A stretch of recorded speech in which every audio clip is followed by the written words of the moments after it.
আবু সাইদকে হত্যার কথা বলে সেখানে একটা ভিডিও দেখালো। হ্যাঁ, খুব স্বাভাবিক, এটা মানুষের সেন্টিমেন্টে লেগেছে যে তাকে পুলিশ গুলি করে মেরেছে।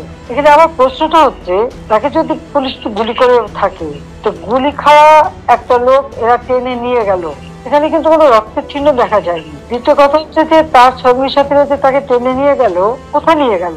যার গুলি লাগবে তাকে তো সাথে সাথে হাসপাতালে নেওয়ার কথা। হাসপাতালে নেবে, অপারেশন করে বুলেট বের করে তাকে বাঁচাবার চেষ্টা করবে। আবু সাইদকে কিন্তু হাসপাতালে নেয় নাই, নিয়েছিল প্রায় 4-5 ঘন্টা পরে।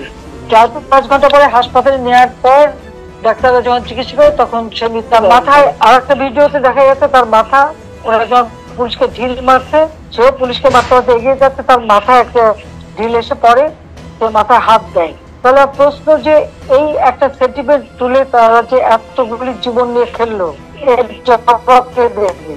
আমরা যে জুডিশিয়াল কমিটি করে দিলাম এই হত্যা করতে, আজকে এটা জবাব যে কেন সেই জুডিশিয়াল থেকে সে তদন্ত করতে দেয় না।